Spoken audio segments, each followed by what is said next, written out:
Dream of the Red Chamber, Chapter 77.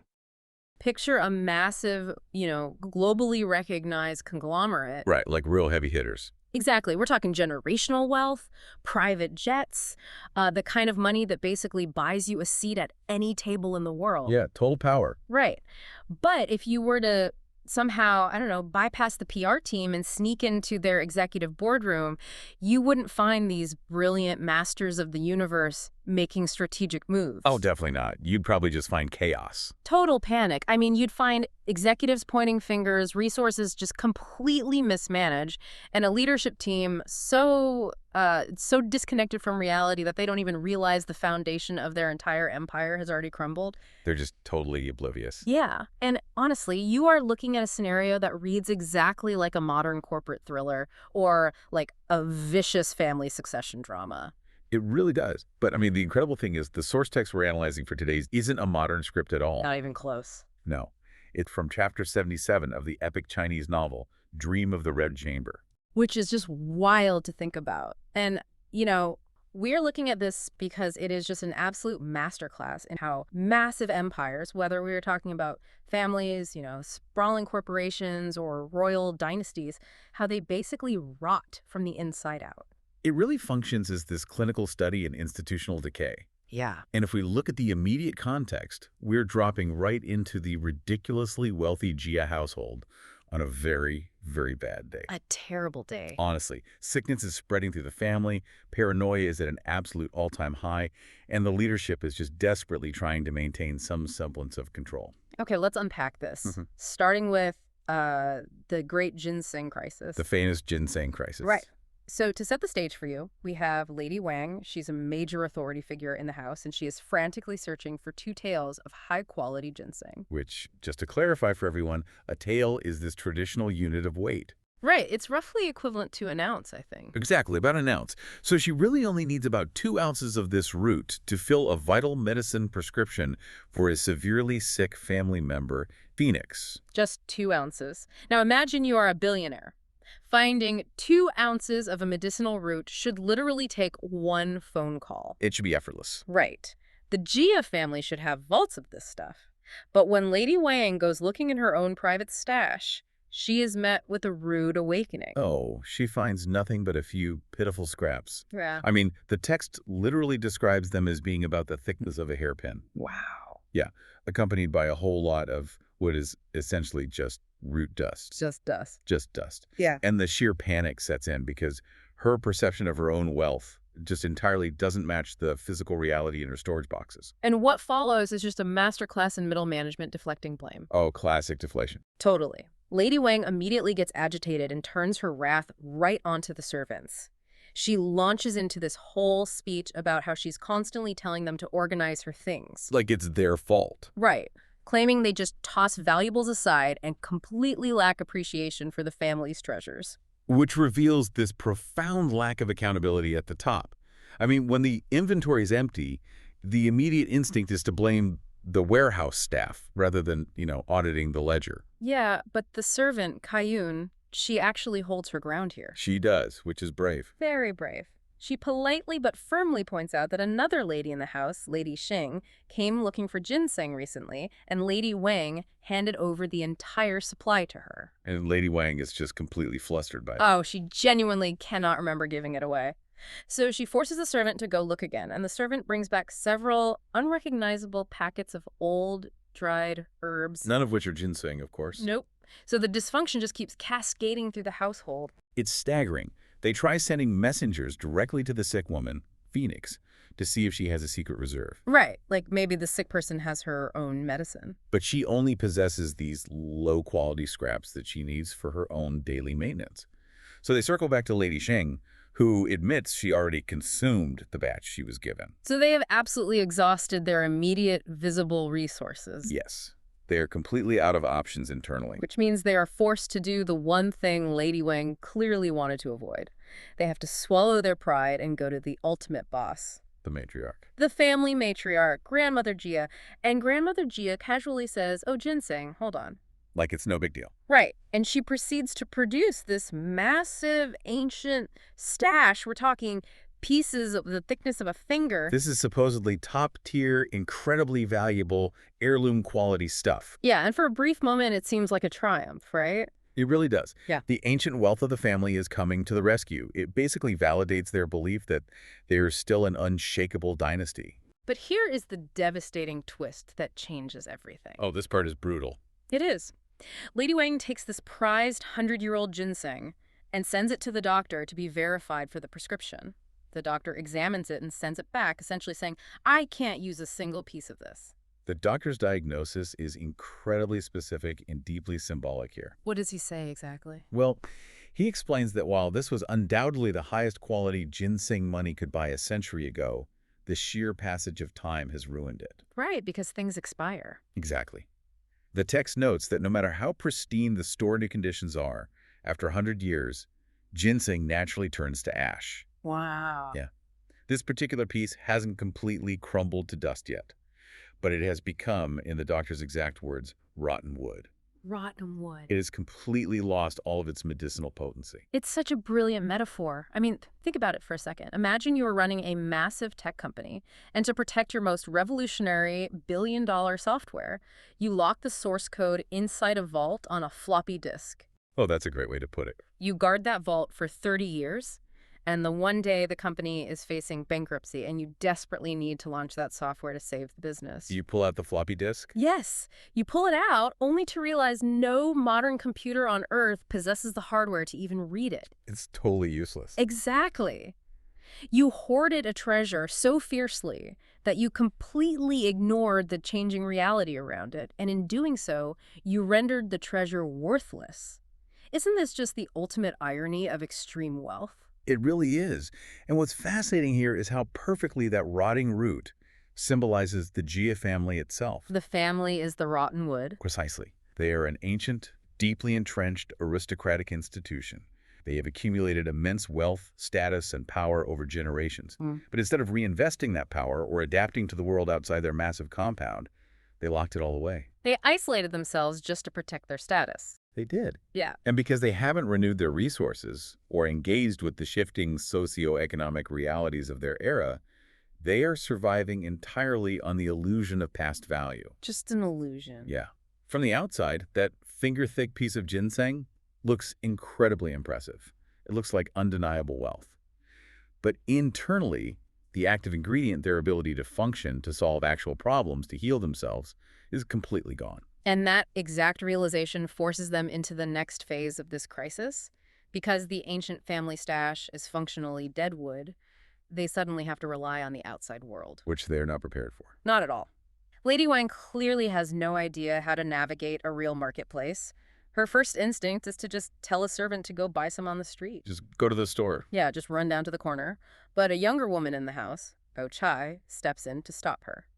Baoyu is a highly compelling figure here because she completely changes the temperature of the room. She brings the harsh light of the outside world into this sheltered aristocracy. She really does. She issues a very stark warning about market realities. What does she warn them about? Well, she tells Lady Wang that if they send a servant to the street vendors, they are guaranteed to get scammed. Oh, for sure. She explains the actual mechanics of the fraud, detailing how vendors take a decent piece of root, cut it into sections, and glue on cheap filler to make it look bigger. Wow. So they are actively splicing it together. Yeah, literally gluing it. They deliberately prey on buyers who have money, but lack practical knowledge. Which is Lady Wang to a T. It serves as a brutal assessment of the economy operating beyond the Jia family walls.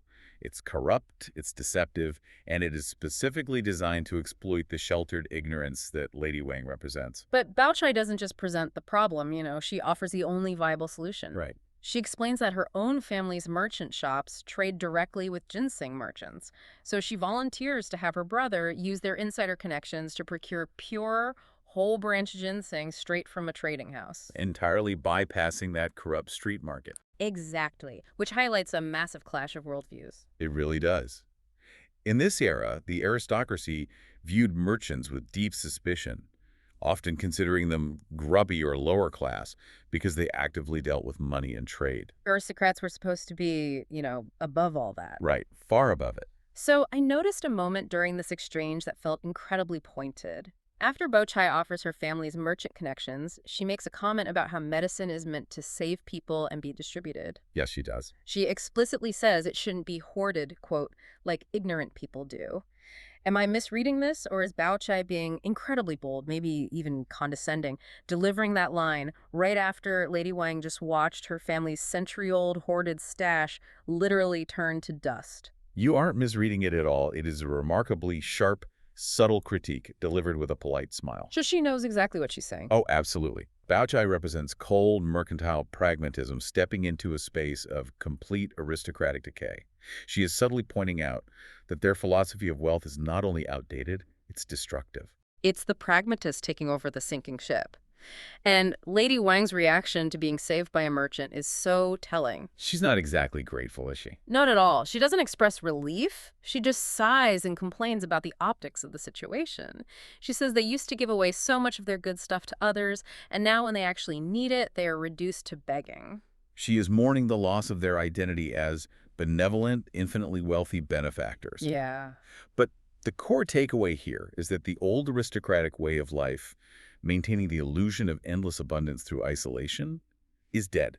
Totally dead. Baochai's practical, street-smart capitalism is quite literally the only thing functioning in the house. The aristocrats are forced to outsource their survival to the merchant class because they no longer possess the competence to interact with reality. And that cold calculus Baochai uses to source the ginseng, we immediately see middle management apply it to human beings. The narrative pivot from managing a botanical inventory to purging the household staff is seamless, and it is chilling. It's really dark. To give you the context of what happens next, someone recently found a piece of scandalous contraband inside the family's supposedly pristine, highly guarded garden. Right, a major breach of protocol. Huge. This triggers a massive paranoid internal audit of the staff. During this garden search, a maid named Siki is caught having committed a moral infraction. She becomes an immediate liability. Because she violated the strict moral code of the household, which threatens that carefully curated reputation the family relies on to maintain their status. Yeah.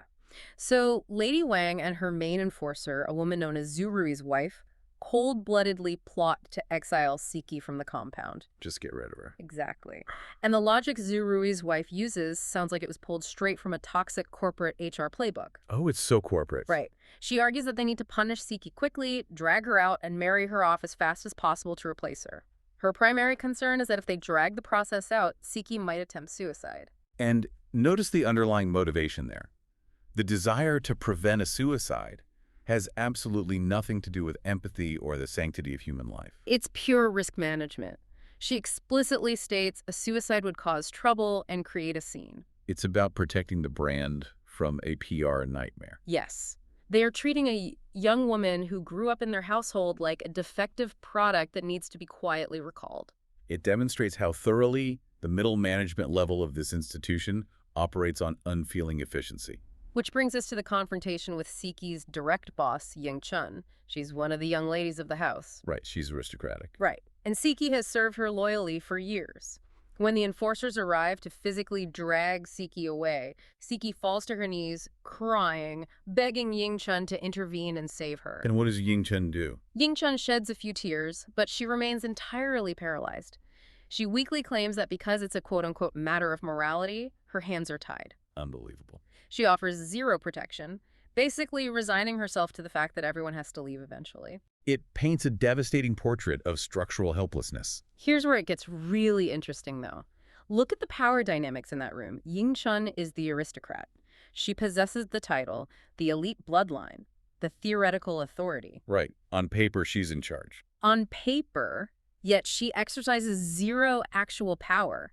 The middle management, Zhu Rui's wife, and the other older servants, they run the operation. They inform Ying Chun of what is happening. They do not ask for her permission. And if we connect this to the broader theme, this sequence exposes the profound emotional bankruptcy of the adult world within this system. Yeah, it's completely bankrupt. The hierarchy prioritizes saving face and maintaining strict order over basic human loyalty. And it gets worse. When Siki realizes her boss won't save her, she makes one final desperate request. She just asks for a moment to say goodbye to the other maids she's grown up with. A very human request. Completely human. And the older women's reaction is vile. They openly mock her, they laugh in her face, accuse her of stalling, and physically drag her out the back gate without letting her utter a single goodbye. It plays out as a sterile institutional purge. The adults operating this system view the youth not as individuals, but as replaceable assets. Just cogs in the machine. Exactly. When an asset becomes a liability, you dispose of it quietly through the back door to ensure the machine keeps running. You have to wonder how the younger generation processes witnessing this level of institutional cruelty. It has to be traumatic. It is. And we get a very clear look at that through the character of Baoyu. He intercepts the enforcers as they are dragging Siki away. Baoyu is already in a state of sheer devastation at this point, right? He is. We learn he is currently mourning another maid, Qingwen, who has fallen terribly ill, and now he is forced to watch Siki being forcibly removed. He is watching his entire peer group be systematically dismantled. He is witnessing the machinery of the adult world crush the people he cares about most. Yeah. So he steps in and pleads with Zirui's wife to stop. He begs for basic compassion. And she doesn't care. Not at all. Zirui's wife simply scolds him. She treats him like a naive child disrupting the workflow, tells him to go back to his studying, and turns to Siki, barking at her to stop acting like a vice miss. They completely dismiss his humanity. To middle management, Baoyu's empathy is nothing more than an operational obstruction. That's all it is to them. So, as Baoyu watches them physically drag this crying girl away, he is overcome with anger and unleashes this incredibly specific, frankly bizarre philosophy. Oh, this part is fascinating. He declares that when girls marry men and are, quote, tainted by a man's scent, they become mixed up, foolish, and even more hateful than men. It's quite the statement. Yeah, and a gatekeeper overhears this, laughs, and summarizes it perfectly. He asks, so, let me get this straight. All girls are good, and all women are bad. And Baoyu agrees. Vigorously nods yes. So this is where we need to dig into the mechanics of his thinking. What does this all mean? How do we make sense of him blaming men for the cruelty exhibited by these older women? Is it because the men are the ones creating the rules these women are forced to enforce? That is exactly the mechanism at play. To understand Baoyu's worldview, you have to look at the economic and social realities of the household. Okay, lay it out for us. Well, Baoyu associates youth, specifically young, unmarried femininity, with purity, deep emotion, loyalty, and artistic beauty. The girls residing in the protected garden represent the only authentic, uncorrupted part of his world. So the garden is basically a sanctuary from the real economy. Precisely. Conversely, adulthood, marriage, and the world of men represent the brutal, transactional, power-hungry outside world. Because the men are running the show. Exactly. Men are the ones studying for civil exams to gain political leverage, dealing with corrupt markets, and creating the rigid patriarchal laws that govern the compound. So marriage in this context is an economic transaction. Yes. When these pure young maids are forced to grow up and marry, they are violently ejected from the sanctuary of the garden. They enter the ruthless management structure of the Jia household economy. They transform into the Zhu Rui's wives of the world. They do. And in doing so, they absorb the ruthless scent of that patriarchal transactional system. So the man scent isn't literal. It represents the taint of a corrupt system. Right. By entering the hierarchy, these women must become ruthless, simply to survive and carve out their own slivers of power. They are forced to abandon the empathy of their youth to become enforcers of the very rules that once oppressed them. Wow. So Baoyu isn't just mourning the exile of a maid. He is railing against the inevitable tragedy of growing up in a system that requires you to trade your soul in exchange for a tiny amount of authority. That makes so much sense. And honestly, the text proves his point in the most horrifying way right at the very end of our excerpt. Oh, the ending is just so bleak. It is. After Baoyu leaves, those older women, the enforcers of the system, receive a message that Lady Wang is coming to personally inspect their area. Now, normally, an executive audit would make middle management nervous. Right. But instead of being nervous, they are thrilled. They know this means they are finally going to get the authorization to dispose of Qingwen, the other maid Baoyu loves, who is currently bedridden with illness. The older women literally rejoice. They proclaim that heaven has opened its eyes to help them eradicate this monster. The scene shifts abruptly. Lady Wang doesn't just casually fire this sick maid, Qingwen. She initiates a furious, terrifying raid on Baoyu's quarters, which ironically is named the Happy Red Court. Yeah, not so happy today. Right. And the cruelty of the act isn't a byproduct. The cruelty is the point. Dragging a dying girl out of bed and leaving her clothes behind reminds me of, like, a ruthless, unannounced corporate HR sweep. Oh, that's a great analogy, but with way higher stakes. Exactly. A sweep where the CEO has absolute dictatorial power over your physical body and your existence. Lady Wang isn't just terminating employment, she is purposefully stripping Kingwen of her humanity to make a point. What's fascinating here is why Lady Wang employs such theatrical cruelty. To understand the mechanics of this purge, we really have to look past Kingwen. Okay, what do you mean? Well, this isn't actually about a Maids behavior. This is driven by a mother's sheer existential panic. Her son, Baoyu, is coming of age. Ah, right. The pressure of the air. Precisely. In this highly structured aristocratic society, a son's purity, his absolute focus on his classical studies, and his moral standing are, well, they're the only things that guarantee the family's future survival and political power. So she's terrified. She thinks he's being corrupted, that he's learning bad things from these maids. Exactly. The extreme public nature of the punishment is her way of violently reasserting control over a situation she feels is just slipping through her fingers. The maids are simply collateral damage. Collateral damage in a high-stakes power struggle between a mother's ambition and her son's messy adulthood. Wow, and her panic translates into this massive, sweeping dragnet. She casts an incredibly wide net during this raid. Yeah, she doesn't stop with Kingwen. She lines up all the maids in the courtyard, even the ones doing the rough, heavy labor, and inspects them personally. It's essentially a police lineup. Totally. She interrogates a maid named Sire for literally no other reason than the fact that Sire shares a birthday with Baoyu. Right, which is just wild. And then she turns her sights on a former actress named Fengwan. Lady Wang literally calls Fengwan a fox spirit, accusing her of enchanting and corrupting Baoyu. And she just tosses her out.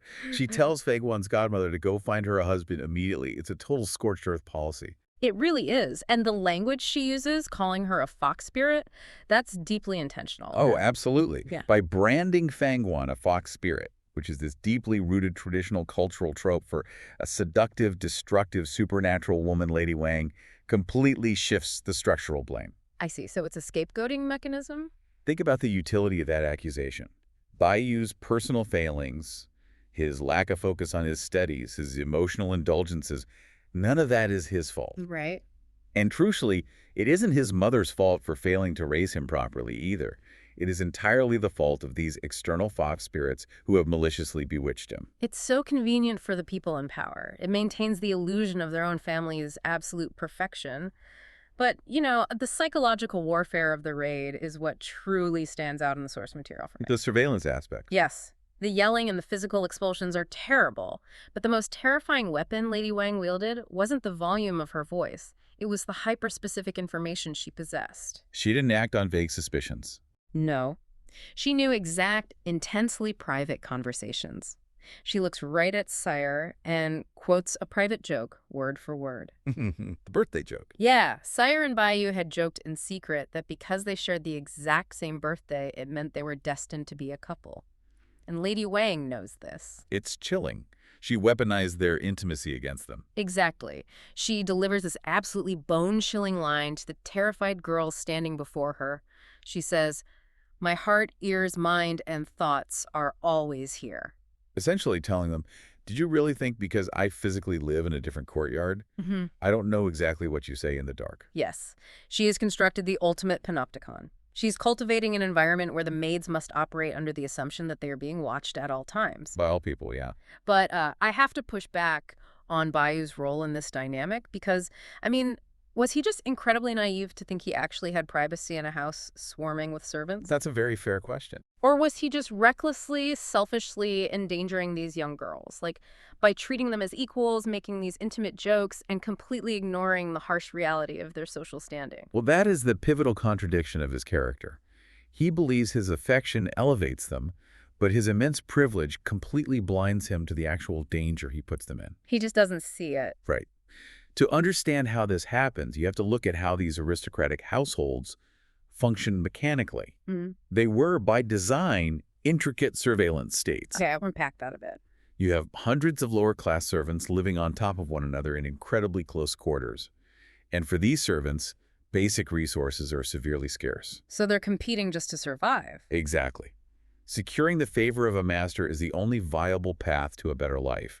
whether that's an extra ration of winter coal, better food, or just basic physical safety. Right. Because physical resources are finite, information becomes the most valuable currency in the compound. So the system actually incentivizes them to spy on each other. That is so dark. Precisely. A casual joke isn't just a joke in that environment. It is actionable intelligence. Wow.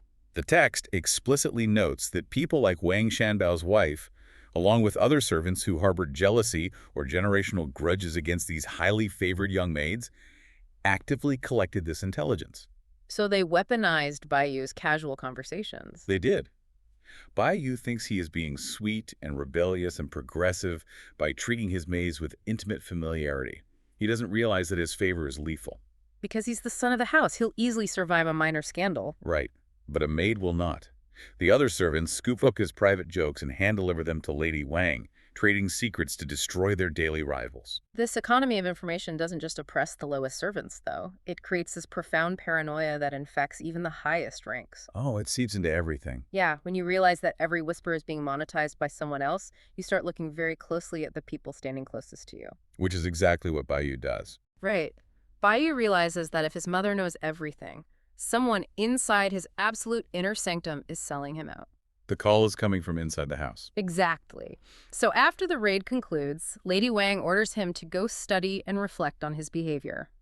He walks back into his quarters, his entire world completely shattered, and he finds his most trusted senior maid, Jiren, crying. And he sits down with her, trying to process this immense grief of losing Kingwin, whom he cared for deeply. But as they converse, you can literally see the gears turning in his head. The math of the purge isn't adding up. The patterns of who was punished and who was ignored are just too glaring to miss. Here's where it gets really interesting. Baoyu connects the dots in real time. He turns to Jiren and asks a devastatingly logical question. Such a tense moment. He asks her, how is it mathematically possible that my mother knows every single private joke, every secret conversation, every minor behavioral flaw of everyone else in this courtyard? But you, Jiren, and your two specific proteges, Yu and Quen, were miraculously spared. Why didn't she know a single one of your faults? He is looking his most trusted confidant dead in the eye and accusing her of being the mole. He's basically saying, you sold out Kingwin to my mother. How do you survive an accusation of betrayal from the master who holds your actual life in his hands? If we look at the mechanics of survival for a woman in her position, we see something much more complex than simple villainy. Okay, I'm listening. If Jiren denies the accusation too forcefully, she looks defensive and guilty. If she breaks down, cries, and begs for his understanding, she looks weak and guilty. She is trapped in an impossible lethal bind. Okay, that's fair. So how does she respond? Her response is an absolute masterclass in psychological deflection. She doesn't panic at all. Jiren pauses. She lowers her head and lets a long, heavy silence fill the room. Right, she does not rush to defend her character. And then she smiles slightly and actually agrees with his premise. She tells him, you know, you're right, it is strange. We certainly have our own careless moments. Yes. And then she casually drops this tactical nuke of a suggestion. She says, maybe the madam hasn't forgotten about us at all. Maybe she is just dealing with the worst offenders first, and she is planning to come back and punish us later. She completely disarms his logic by voluntarily placing her own head right back on the chopping block alongside the victim. It's genius. She redirects the momentum of his accusation perfectly. Rather than fighting his logic, she uses his own escalating anxiety against him. Because in this surveillance state, Jiren is the ultimate survivor. She understands the rules of the board infinitely better than Baoyu does. That's very true. She knows that to protect her own precarious position, she must navigate his emotions flawlessly, with zero margin for error. And her maneuver works flawlessly. Baoyu immediately backpedals. He goes from being the inquisitor to reassuring her. He completely folds. He really does. He starts praising her virtue, saying, oh, well, you are universally known as the most perfect, reliable person in the house, so of course you wouldn't have done anything wrong. He is completely outmatched by her social chess. He has to back down. He's left sitting there, feeling completely powerless. This realization thrusts him into a state of profound psychological distress. He is effectively trapped in his own home. And feeling entirely helpless to affect the real world, Baoyu retreats entirely into his own mind. He goes looking for answers anywhere else. Exactly. He desperately looks for some kind of supernatural, cosmic explanation for his grief to avoid dealing with his own impotence. He starts telling Jiren about a begonia tree planted outside in the courtyard. Right, the dying tree. Yeah, apparently during the spring, half of this beautiful tree inexplicably died. Baoyu seizes on this, claiming it was a supernatural omen. He argues that all things in the world have feelings and inherent reason, and that the tree dying was the universe sending a definitive sign that Kingwen was destined to fall. He goes to great lengths to validate this metaphysical theory, too. He cites heavy historical precedents. Like what? He talks about the legendary cypress trees at Zhuge shrine, or the ancient pines at Yufei's tomb. Oh, wow. Big names. Exactly. In their cultural context, Zhuge is the ultimate symbol of brilliant, unyielding loyalty, and Yufei represents the tragic, martyred hero. These were trees that supposedly withered when society plunged into chaos and flourished only in times of righteous peace. So he's comparing a maid getting fired to the fall of empires. Pretty much. By invoking them, Baoyu is actively attempting to elevate Kingwen's tragic, squalid exile to the level of a grand, historical, cosmic martyrdom. The psychology of this is fascinating, but, it's also incredibly frustrating to watch. It really is. It's like an architect watching a poorly designed building collapse because he miscalculated the load-bearing walls, and instead of admitting his math was wrong, he stands in the rubble and blames the phase of the moon. That is a perfect way to put it. It entirely absolves him of practical responsibility. Finding deep cosmic meaning in a dying plant means he doesn't have to admit that his mother is a cruel dictator, that his house is a snake pit. And the best part is, Shirin sees right through the metaphor. She actually laughs at him in this moment of grief. She laughs at him. She does. She dismisses his grand theory as foolishness. She points out that he is a man who studies serious texts, asking why he is spouting this sentimental nonsense about plants. She gives him a very sharp, grounding reality check. Yeah, she reminds him that if the tree dying meant anything regarding the fate of the people in the courtyard, it should apply to her status first, because she vastly outranks Kingwen in the established hierarchy of the household. She is basically saying, even in your tragic, poetic fantasies, remember who is actually in charge of this courtyard. It totally strips away his romantic illusion.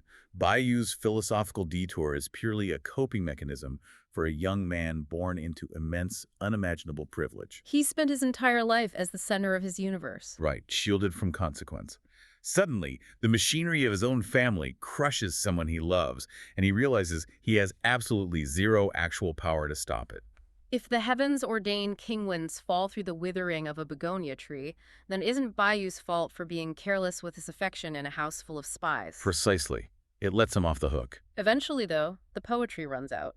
Baoyu cannot live inside a metaphor forever. He is forced to face the unglamorous, ugly, physical reality of what his mother has done. He has to go see her. Desperate for closure, he bribes an old woman at the gate, literally begging her, promising her silver to sneak him out the back entrance so he can visit Kingwen one last time before she succumbs to her illness. Sneaking out of the inner garden unnoticed is a massive physical and social transgression for the heir of the family, by the way. Yeah, it's a huge deal. Yeah. And when he finally navigates the streets and finds her, the illusion of the aristocratic garden is completely shattered.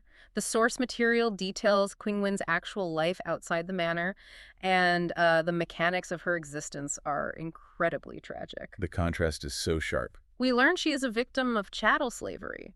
She was bought by the Lai family for pieces of silver when she was only 10 years old. Just 10. She was so young she didn't even remember her original home or her parents' names.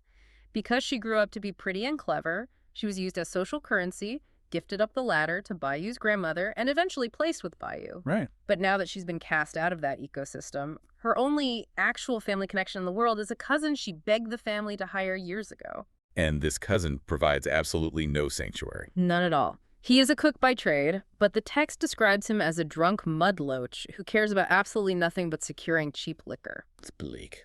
To make matters worse, he is married to a woman who is notorious in the surrounding area. The text refers to her as the lamp girl, or duo's wife, noting that she has essentially examined half the men in the broader household. Right. She operates with complete promiscuity. Entirely unchecked by her perpetually drunken husband. So this intensely sick, dying girl who just days ago was an elite senior maid wearing fine silks, is dumped directly into this squalid, chaotic, utterly unsafe environment to die on a reed mat. Meanwhile, Baoyu is secretly sneaking past the guards to visit Qingwen. She has been unfairly exiled from this estate, and she is actively dying. yeah, she is in really bad shape. Right. So Baoyu lifts a straw curtain, steps into the room she's been banished to, and the shock of what he sees is just visceral. The environmental shift is staggering. Right. It serves as this direct physical manifestation of her social exile. I mean, Baoyu finds Qingwen lying on a reed mat spread over a dirt bed, which is called a kang. And we should clarify what a kang usually is, right? Yeah, absolutely. Yeah. So in a wealthy home, a heated brick kang would be padded with thick layers of felt and silk. It's luxurious. Right, very cozy. But here, it is just raw, hard earth and a thin mat. She is coughing constantly from consumption, and she's been taken in by her own brother and sister-in-law, but they are ultimately abusing her. It's just so cruel. It is. They're neglecting her. She is exposed to the drafts, entirely unwashed, and essentially just left to rot. And that physical degradation sets up a scene that absolutely blew my mind when I read the source. It's the tea incident. Oh, the tea incident is iconic. It really is. So Qingwen is parched. She begs Baoyu for some tea. Now, Baoyu is a guy who is used to a small army of people handing him, like, the finest porcelain and the most delicate spring teas at a moment's notice. Right, he doesn't even know how to pour a drink for himself, usually. Exactly. So he starts looking around this dirt-floored room, and he finally spots this coarse, dark pot on a stove, and it doesn't even look like a teapot. The author really weaponizes the sensory details here to make you feel Baoyu's disorientation. Oh, for sure. So Baoyu grabs a bowl, which, by the way, is too large and rough to even be a proper teacup. And before he even pours anything, he is hit with this smell. It's so gross. It really is. The bowl smells intensely of greasy mutton fat. It's a clear signal of poverty, you know? This vessel is used for cheap, greasy food, and it is never properly cleaned. Right, so Baoyu washes the bowl out multiple times. Yeah, he tries his best. But even then, what he pours out of that pot is a nightmare.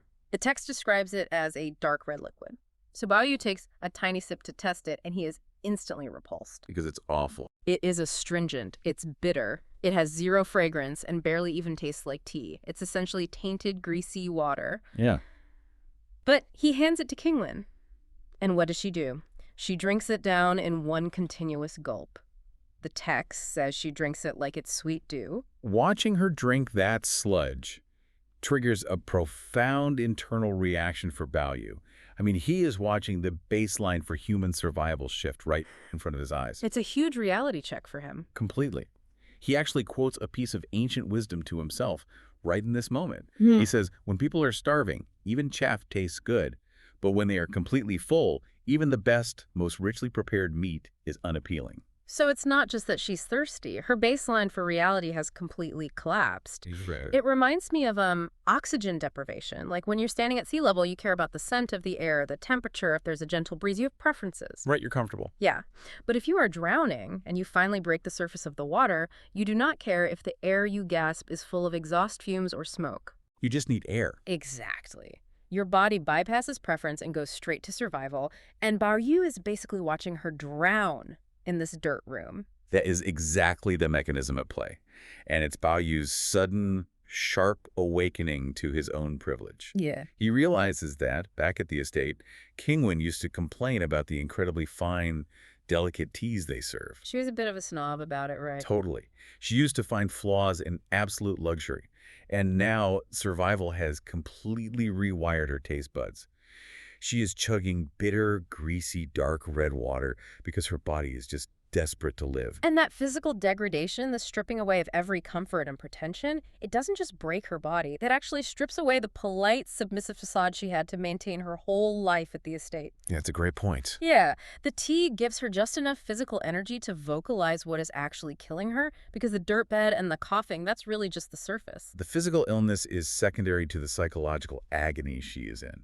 She's consumed by a bitter grievance. Right. The whole reason she is dying on this dirt bed in the first place is because she was branded a vixen or a fox spirit by the authorities at the estate. A hulijing, or fox spirit, is a creature that disguises itself as a beautiful woman to seduce men and drain them of their vital yang energy. So it's not just, oh, she's a bit flirty. No, not at all. By calling her a fox spirit, The estate managers aren't just saying she's promiscuous. They are accusing her of physically and morally corrupting the golden child of the family. Baoyu. Exactly. They are framing her as a supernatural threat to the household's future that simply must be purged. And because of that rumor, she was dragged out of bed while she was severely ill and just thrown out into the cold. Which was a death sentence. Basically, yeah. But the absolute kicker, the thing that is driving her mad on that dirt bed, is that she never did it. She explicitly tells Baoyu, I never had any secret affair with you. She is entirely innocent. Completely innocent of the very thing that has cost her her life. And then she says a line that is just devastating. She says, if I knew I'd bear this false reputation, I would have acted differently. It is the ultimate tragedy of adherence to the rules.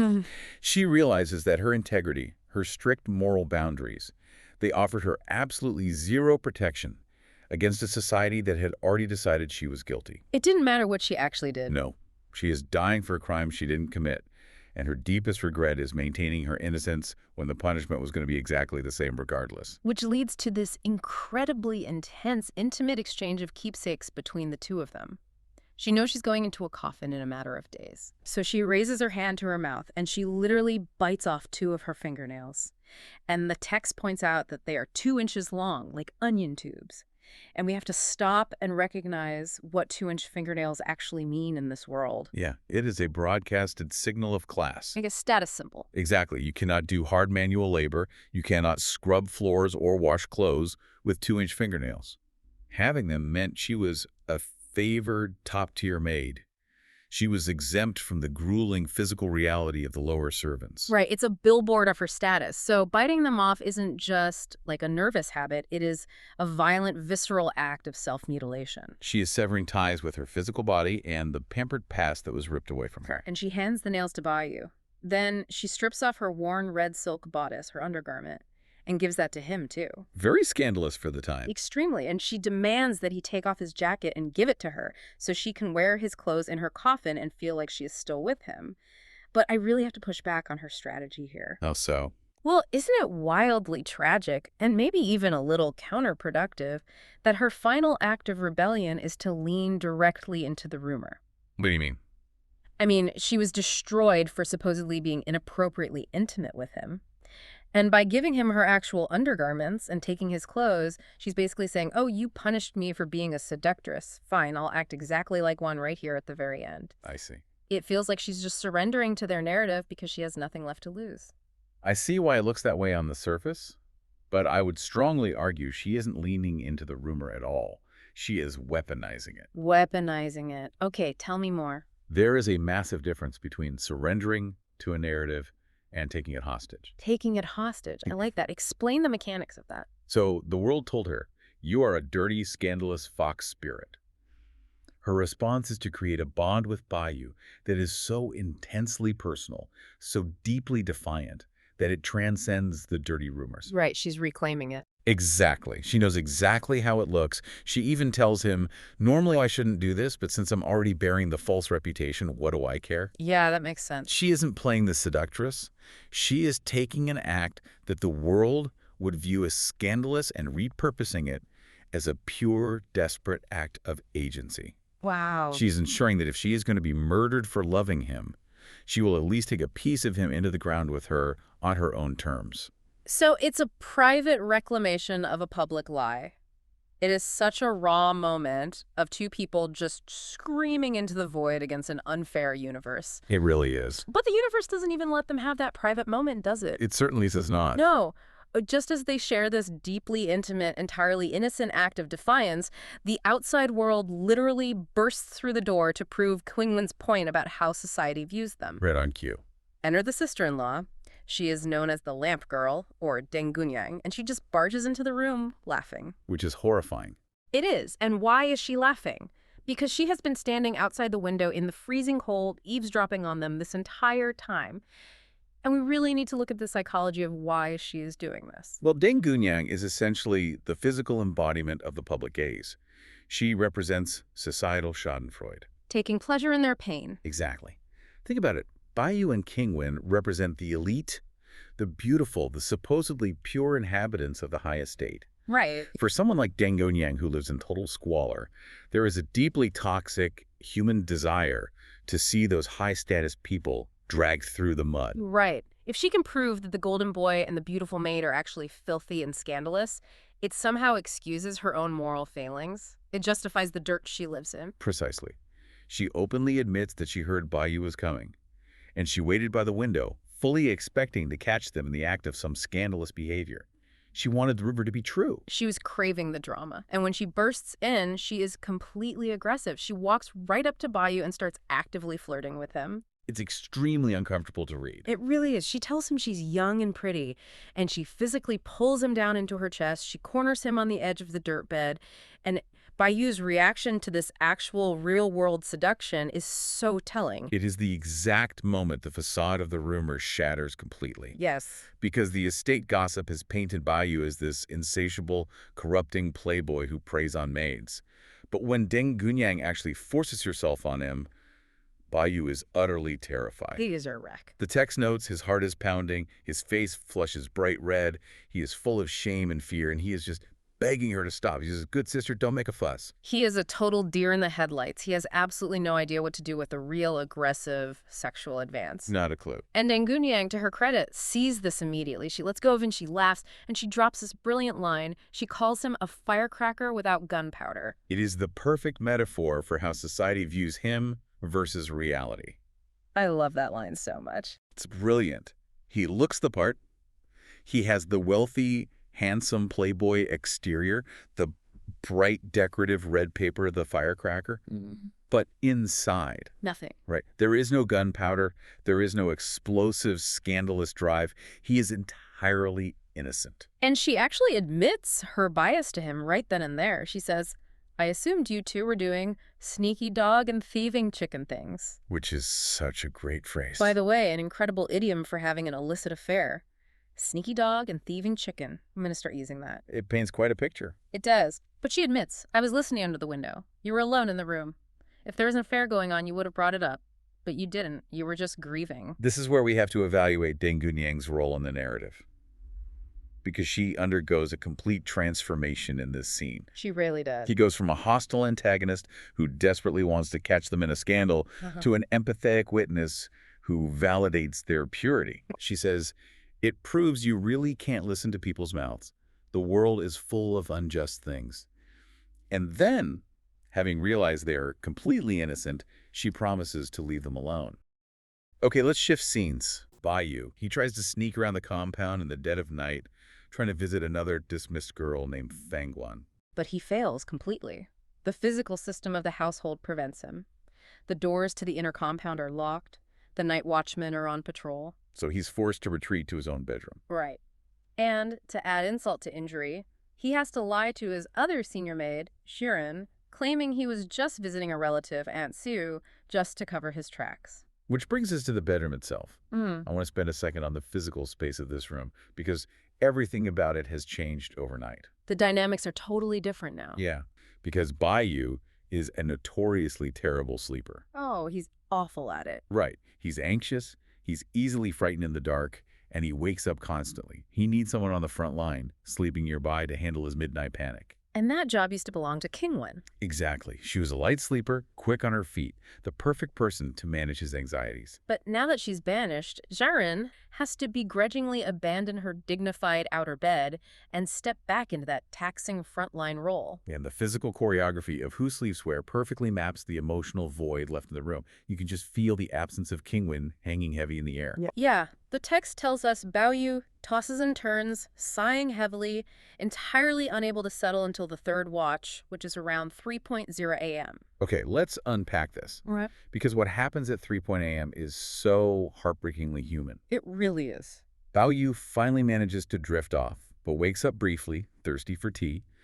And without even thinking, in the pitch black, he instinctively calls out the name Kingwen. It's an involuntary reflex. His conscious mind knows she's banished, but his subconscious hasn't received the memo. Think about the underlying mechanism of that. It is a literal neurological misfire, identical to the modern concept of a phantom limb sensation. Oh, that's a great way to put it. Right. When you build a habit like reaching for your phone to text a friend who passed away last month, Your brain has built a physical neural pathway over years. Wake up, feel anxious, say Kingwin. Exactly. When Baoyu says her name, his brain expects the chemical reward of her comforting presence. When she's not there, it's not just a sad realization. It is a violent cognitive shock to his nervous system. It's the brain running a deeply ingrained script and crashing into a wall of grief. Yes, and that cognitive shock is exactly what makes the phantom habit so painful. And the response he gets from Jaren in that moment is a masterclass in navigating complex workplace dynamics. Oh, absolutely. She wakes up, fetches in the tea, and Baoyu awkwardly apologizes, admitting he just called out of habit. And she doesn't comfort him. Instead, she reminds him that when they changed their sleeping arrangements earlier, it took Baoyu half a year to stop calling her name in his sleep. Right, she simply states, the person may be gone, but the name can't be erased so quickly. It's a profound, if hardened, display of emotional intelligence wrapped in the necessary armor of her position. Okay, how so? Siren understands human psychology perfectly. She's actually validating the reality of his grief by acknowledging the biological timeline of habit breaking. Right, the half-a-year thing. Exactly. But she simply cannot afford to coddle him. Her own survival in this rigid hierarchy depends on maintaining the strict, unsentimental boundaries Lady Wang has established. Because if she breaks down and mourns Qingwen with him, She risks becoming the next target of the matriarch's purges. wow, it is a terrifying tightrope to walk. And the result is that Baoyu gets absolutely zero comfort. Not at all. He finally falls into an exhausted sleep around 5 a.m., only to be hit with a devastating nightmare. In the dream, Qingwen appears to him, looking exactly as she always did, and says, "Live well, I'm leaving." Oof. That's heavy. Right. Baoyu jolts awake, sobbing, absolutely convinced in his bones that Qingwen has just died. His internal world has entirely collapsed. He's drowning in this trauma, trapped in the dark with no one to safely process it with. Which brings us to the brutal transition. We see the heavy toll of hiding your internal world at 3 a.m. But the real test of this psychological armor isn't how you act in the dark. No, it's what happens when the sun comes up and the system demands you perform. Exactly. There is no bereavement leave in this household. The machinery of an aristocratic family does not halt for a broken heart. Right at dawn, while Baoyu is frantic, trying to figure out how to smuggle a messenger out of the compound to see if Qingwen is actually dead, Lady Wang's maid bursts into the room. It's an urgent summons. His intimidating, strict father, the family patriarch, Jia Zheng, wants to see him immediately. The instructions are frantic. Wash your face, change your clothes, run, fly, your father is waiting. You might expect this summons to be about the dramatic dismissals of the maids or some grave family emergency. Yeah, that would make sense. But the reality is far more absurd. It's to look at leaves. Jia Zhang has guests over to view the autumn foliage and appreciate the blooming osmanthus flowers. It's so jarring. He suddenly remembered that his son actually wrote some decent poetry a while back, and he wants to show Baoyu off to his friends like a prize pony.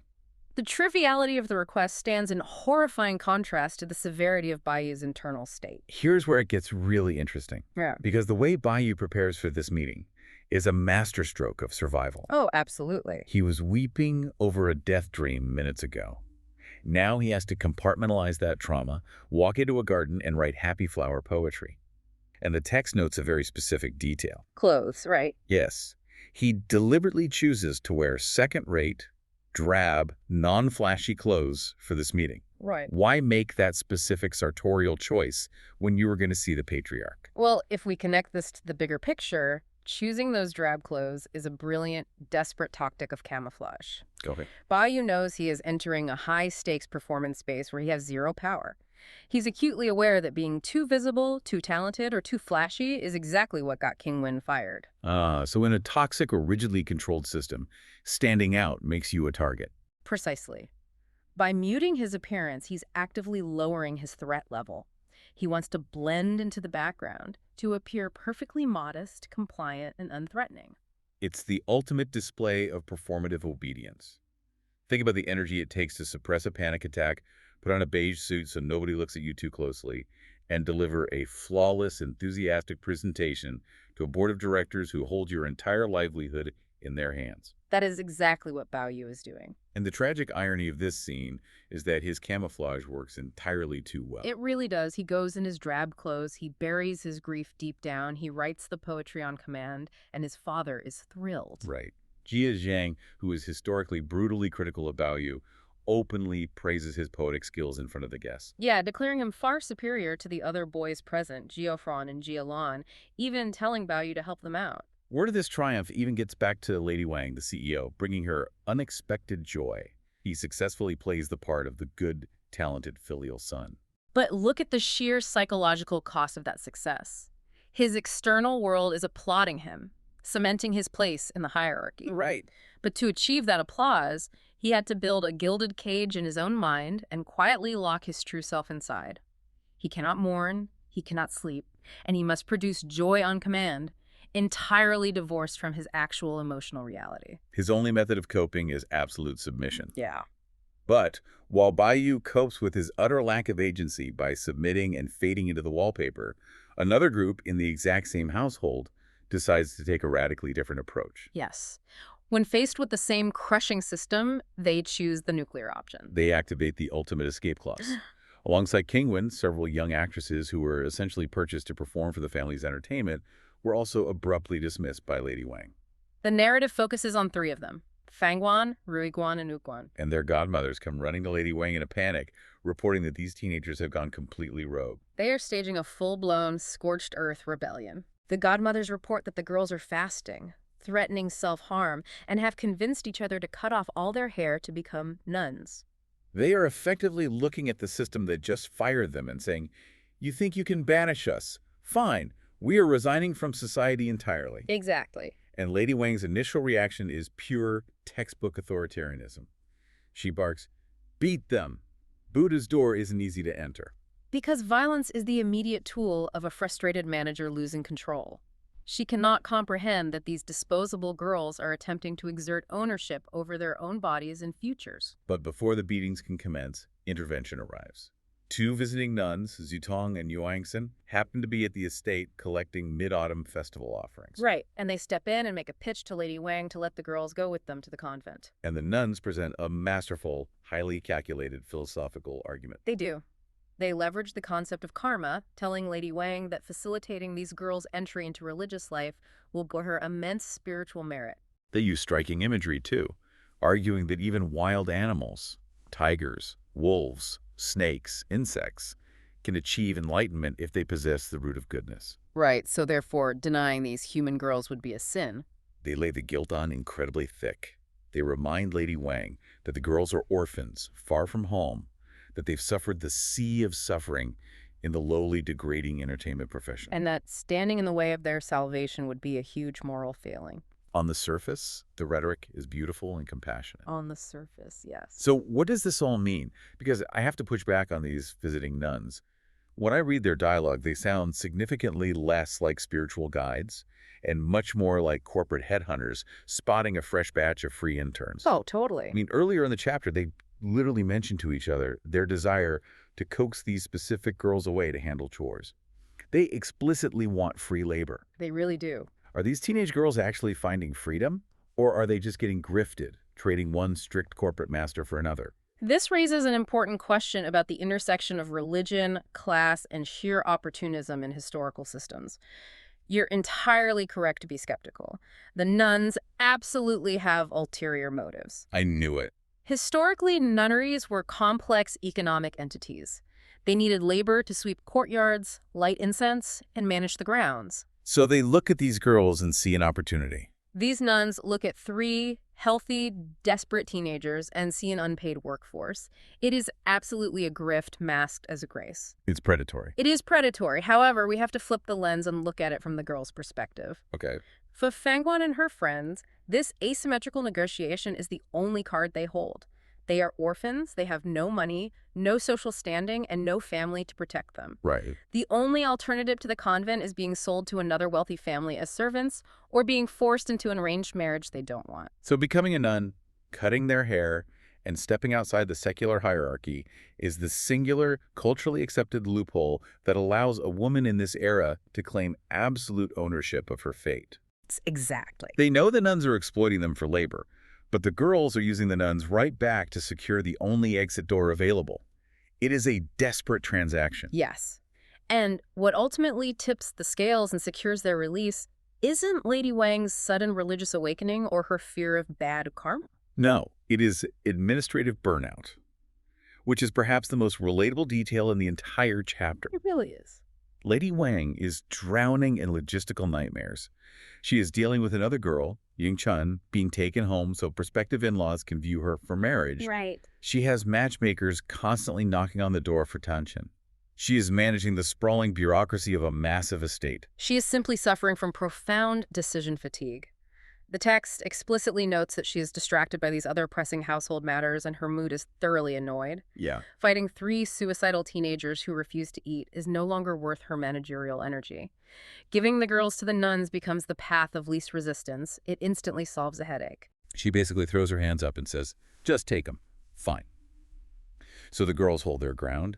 Lady Wang repeatedly asks them if they are absolutely sure they want to throw their lives away, and they are like a brick wall. Unmoving. They bow respectfully to the nuns, they bow to Lady Wang, they collect their meager parting gifts, and they walk out the door. They sever every tie to their past.